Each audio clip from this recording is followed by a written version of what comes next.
마가복음 6장 1절로 6절 우리 다 같이 합독하십니다. 예수께서 거기를 떠나사 고향으로 가시니 제자들도 따르니라. 안식일이 되어 회당에서 가르치시니 많은 사람들이 듣고 놀라 이르되 이 사람이 어디서 이런 것을 얻었느냐? 이 사람이 받은 지혜와 그 손으로 이루어지는 이런 권능이 어찌 됨이냐? 이 사람이 마리아의 아들 목수가 아니냐? 야고보와 요셉과 유다와 시몬의 형제가 아니냐? 그 누이들이 우리와 함께 여기 있지 아니하냐 하고 예수를 배척한지라.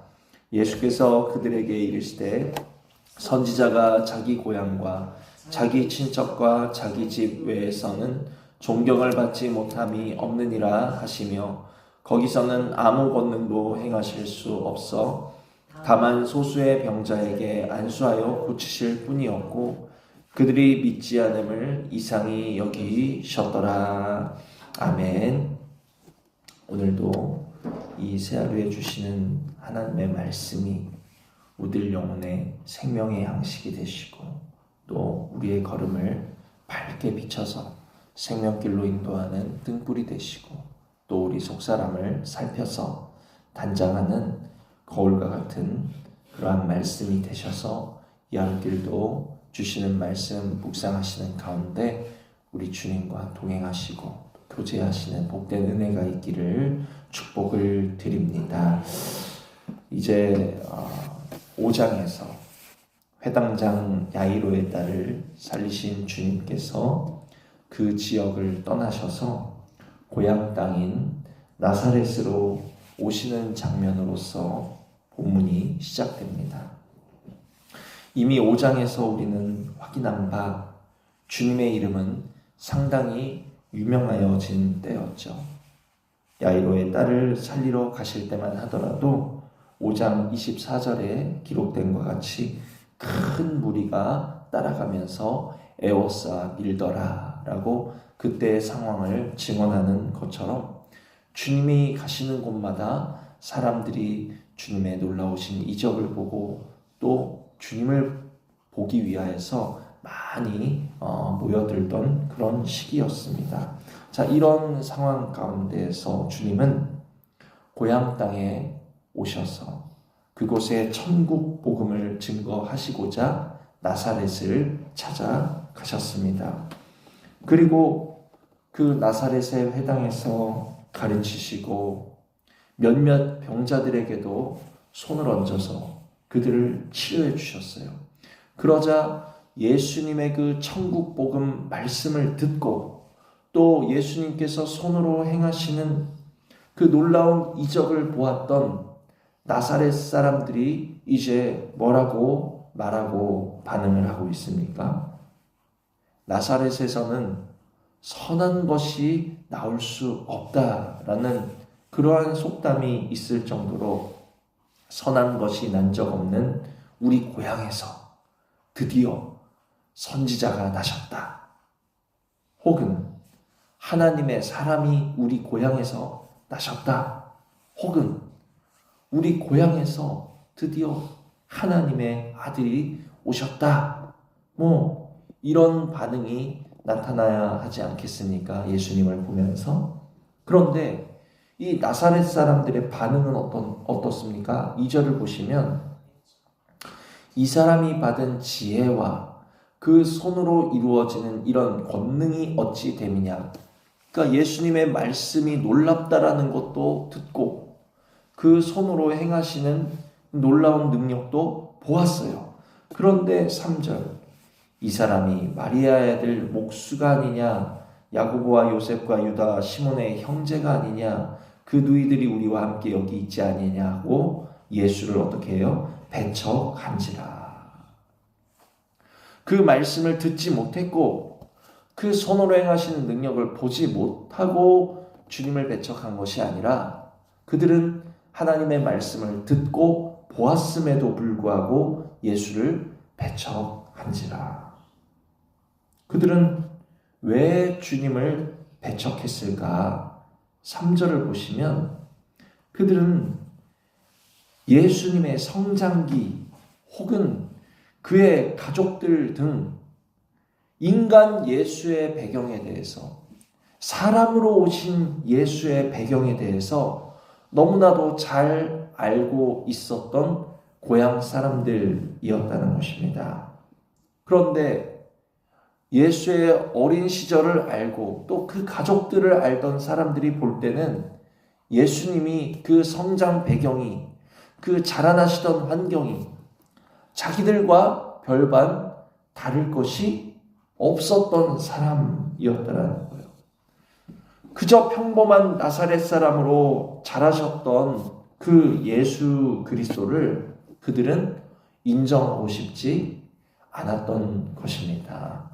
자신들과 다른 존재로 인정하고 싶지 않았던 거예요. 하나님의 아들로 혹은 하나님의 사람으로 인정할 수가 없었습니다.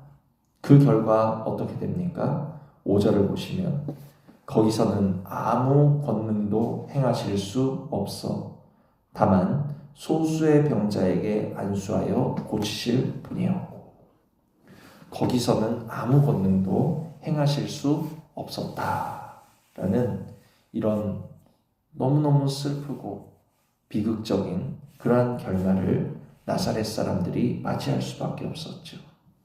하나님의 아들을, 그 구원의 능력을 바로 눈앞에 두고도 그를 외면했던 너무나도 안타까운 이런 불행한 나사렛 사람들의 모습을 우리가 보게 됩니다. 주목할 만한 부분은 주님께서 그곳에서 아무런 권능도 행하지 않으신 것이 아니라 너희들이 나를 배척하니, 너희들이 나를 믿지 아니하니 나도 너희들에게 권능을 행하지 않겠다. 예수님께서 당신의 의지로 권능을 행하지 않으신 것이 아니에요. 5절을 보시면 거기서는 아무 권능도 어때요? 행하실 수 없으셨던 거예요. 이게 무슨 뜻입니까? 권능을 행하지 않으신 것이 아니라 권능을 행하실 수 없으셨다. 이게 무슨 차이입니까? 주님께서는 그들에게 구원을 주시고자, 생명을 주시고자, 소망을 주시고자 친히 그 땅에 찾아가신 거예요. 그런데 그들이 받기를 거부했다라는 뜻이라는 것입니다. 안 주신 것이 아니라 주고자 하셨음에도 그들이 받기를 거부했다. 우리는 당신을 하나님의 아들로 인정할 수 없다. 주님을 믿지 아니한 그들이 괘씸하셔가지고 구원을 안 주신 것이 아니라 주님은 좋은 것을 주고자 찾아가셨지만 그들이 받지 아니했다라는 거예요. 요한복음 10장 38절에는 이런 말씀이 있습니다. 주님을 믿지 아니하는 유대인들에게 주님이 이렇게 말씀하세요. 내가 행하거든 나를 믿지 아니할지라도, 너희가 나를 믿지 아니할지라도 혹은 믿고 싶지 않을지라도 내가 행하는 그 일은 믿으라. 너희가 나를 보면서 뭔가 마음에 들지 않고 인정하고 싶지 않고 그렇다 할지라도, 그래 너희가 나를 믿고 싶지 않다면 내가 손으로 행하는 그 능력을 보고서 그 능력만이라도 좀 믿어라. 그러면 너희가 아버지께서 내 안에 계시고 내가 아버지 안에 있음을 깨달아 알리라. 사람 예수, 인간 예수를 보지 말고 하나님께서 예수 그리스도를 통해서 하시는 그 일을 보면서, 그 놀라운 능력을 보면서, 그 말씀을 들으면서 하나님을 믿으라라는 말씀이라는 거예요.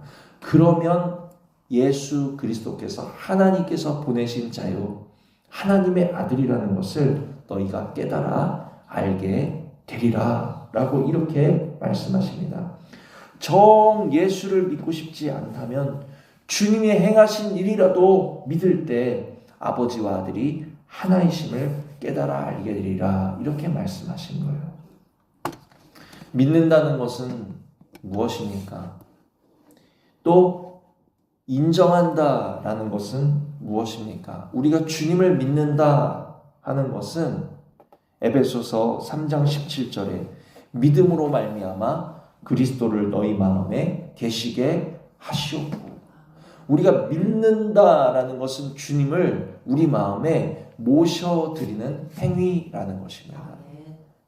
믿음은 주님이 기뻐하시는 행위예요. 왜? 주님이 우리 안에 계시고 우리가 주님 안에 거하여서 관계할 수 있게 하는 것이 무엇입니까? 믿음이기 때문이라는 것입니다. 또한 인정이라는 것은 무엇입니까? 우리가 그리스도를 인정한다라는 것은 그리스도께서 하나님의 아들이시요 살아계신 하나님이십니다 하고 우리가 예수 그리스도를 인정하는 것은 너는 범사의 그를 인정하라 그리하면 내 길을 지도하시리라. 우리가 하나님의 아들로부터 지도하심을 받기를 원합니다.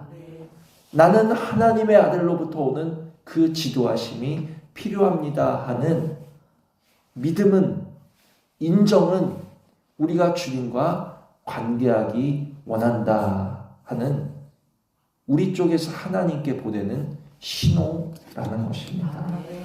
믿음과 인정이라는 것은 우리가 주님과 관계를 갖게 된다라는 것이죠. 핵심은 그리스도와의 관계가 이어진다라는 데 있습니다. 믿음, 인정, 우리가 그리스도와 관계를 이어나가고 지속하고 발전한다는 데 있어서 아주 긍정적인 공통점을 가지고 있다라는 것이죠. 그러나 오늘 나사렛 사람들은 주님을 배척했다. 배척했다라는 것은 무엇입니까? 나는 그를 믿지 않겠어. 그의 입에서 나오는 그 놀라운 하나님의 말씀을 듣고 그의 손으로 행하는 능력을 보았음에도 불구하고 아니야, 나는 나와 똑같은 성장 배경을 가진 나는 저 사람을 하나님의 사람으로 인정할 수 없어. 배척했다라는 것은 나는 그를 믿지 않겠다. 나는 그를 인정하지 아니함으로써 그와의 관계를 이어갈, 예수 그리스도를 하나님의 아들로서 내가 인정하면서 그와의 관계를 이어갈 나에게는 그러한 마음이 없고 의지가 없다라는 것이죠. 믿음과 인정함이 그리스도와의 관계를 이어가게 하는 것이라면 배척이라는 것은 더 이상 그리스도와의 관계를 이어가지 않겠다, 하나님 아들로서의 관계를 이어가지 않겠다 하고 관계를 끊어버리는 것과 같다라는 말씀이라는 것입니다. 범사의 그리스도를 인정하지 않겠다라는 것은 무엇입니까? 나는 그의 지도하심이 필요가 없다라는 뜻인 거예요. 그리스도를 하나님의 아들로 인정하지 않겠다, 믿지 않겠다라는 것은 내 안에 그를 모셔드리고 싶지 않다라는 선언이라는 것입니다. 정리하면 복음서에는 어떤 이들은 참으로 끈질기게 주님께 간청하고 간구하고 매달리는 자들이 있어요. 제자들이 막 그냥 시끄러우니까 그만하라고 할 정도로 예수님이 가시면 나사렛 다윗의 자손 예수여 나를 불쌍히 여기소서 하면서 주님이 돌아보실 때까지 주님의 이름을 부르고 나를 도와달라 외치고, 또 주님께서 외면하셨음에도 불구하고 내 딸의 귀신 들린 것을 고쳐달라고 그렇게 예수님께 간구하고 예수님께 매달렸던 수로보니아 여인 우리가 다 아실 것입니다. 이렇게 어떤 이들은 참으로 끈질기게 주님께 간청하면서 매달리면서 주님과 어떻게 해서든지 관계하기 위해서, 어떻게 해서든지 주님께서 내 삶에 간섭하시고 나를 돌아보시게 하시기 위해서 정말 이렇게 간절했던 자들이 있는가 하면 어떤 이들은 주님의 말씀을 듣고 주님의 손으로 행하시는 능력을 보면서도 그저 둘러싼 무리 혹은 주님 앞에 마음을 열지 아니하고 간절함이 없는 그러한 자들이 있다. 중요한 것은 이 복음서에는 당시에 예수 그리스도를 향해서 마음이 간절했던 자들이 있는가 하면 이렇게 마음이 닫혀 있었던 자들이 있었구나. 지식이 아니라 오늘 저와 여러분은 어느 자리에 속해 있는가 하는 것을 말씀으로 돌아보실 수 있는 은혜가 있기를 원한다라는 것입니다.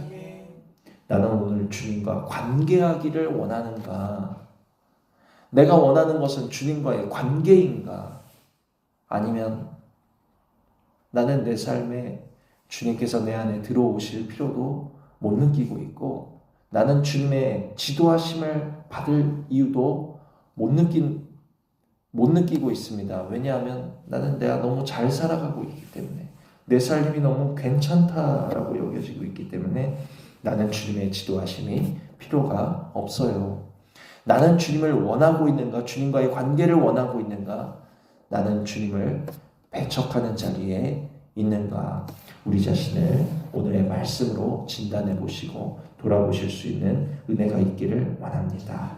회당장 야이로가 이대로라면 내 딸이 틀림없이 죽을 것을 알고 그것을 알았음으로 인하여서 주님 앞에 엎드려 간절히 간곡하게 간구하여서 구원을 받아 살게 하소서 구한 것과 같이 주님을 배척하고 싶은 그 마음의 심령은 틀림없이 어디에 이를 수밖에 없습니까? 사망에 이를 수밖에 없다라는 것을 우리들이 깨달아 아셔야 된다라는 거예요. 주님을 배척하는 그 심령의 끝은 영원한 사망이라는 것을 우리가 알아야지만이 우리가 어떻게 하십니까? 주님 앞에 나아가서 무릎을 꿇을 수 있다라는 거예요. 에스겔에 이렇게 말씀하십니다. 에스겔 36장 26절에 또 새 영을 너희 속에 두고 새 마음을 너희에게 주되 너희 육신에서 굳은 마음을 제거하고 부드러운 마음을 줄 것이며. 주님 약속하신 말씀대로 우리 힘으로는 내 안에서 예수를 배척하는 그 굳은 마음, 이 닫힌 마음을 우리 힘으로는 어떻게 제할 수가 없고 닫혀있는 것을 열 수가 없고 매어있는 것을 풀 수가 없습니다. 그러니 우리 속에 새 마음을 주시겠다 말씀하신 주님, 우리 안에 굳은 것을 제하여 주시겠다 말씀하신 주님께서 오늘 그 말씀으로 우리 모두에게 찾아와 주시기를 야이로와 같은 심정으로 구하실 수 있는 복된 은혜가 저와 여러분 가운데 있기를 주님의 이름으로 축복을 드린다라는 것입니다.